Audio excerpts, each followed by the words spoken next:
I think you got more leg muscles than you give yourself credit for there, Cat.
To my credit, I never did claim to be a professional cinematographer or anything like that.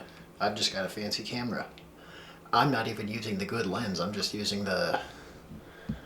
What is this, 24 to 105 f4 to like 7.1?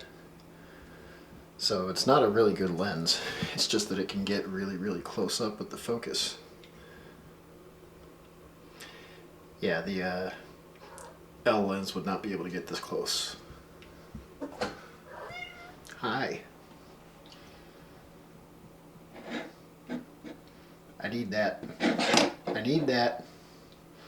The other reason somebody might choose to use one of these lenses over, say, like the equivalent L lens, it's a lot lighter. Yeah. Well, you haven't been doing your engineering homework. Yeah. So I've got the L lens on the R6 Mark II here, and I can't really convey it very well visually, but for anybody that's actually used the R6 Mark II before, you know that the body itself, with or without the battery, the weight is negligible. This adds like 4 pounds to the weight, or at least it feels that way. I'm just kind of dead reckoning here. I only have it on the R6 Mark II because it doesn't feel right to just have it sitting out, and honestly, even though I really can't get on with video on the R6 Mark II because it overheats, it takes pretty good pictures. Even for only having like 24 megapixels, that's fine. And it takes really good pictures with that. Although you also have to keep in mind that your pictures are only really going to be as good as the lens that you put in front of the sensor. You know, this lens will produce generally better pictures for the sensor that is put in front of.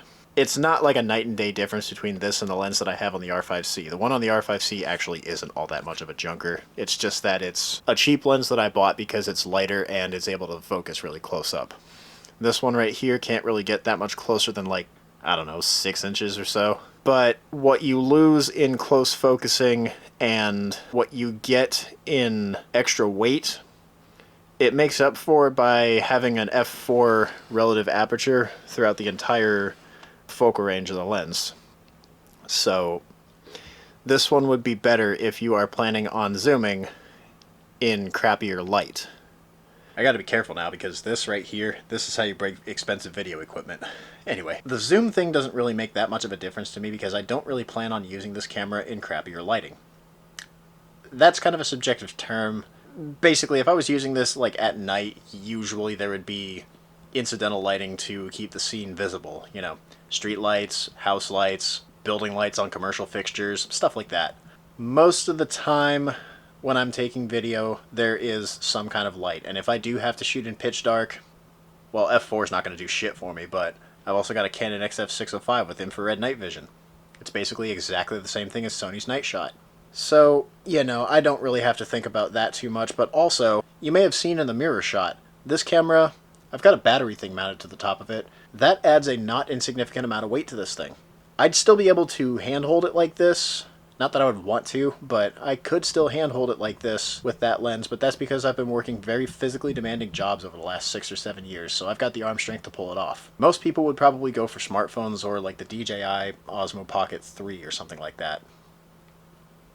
I should look into one of those because it's actually pretty decent in low light for what it is. And it looks a little bit less stupid to carry around than this thing. My god, this setup just looks like it was hacked together, because it was.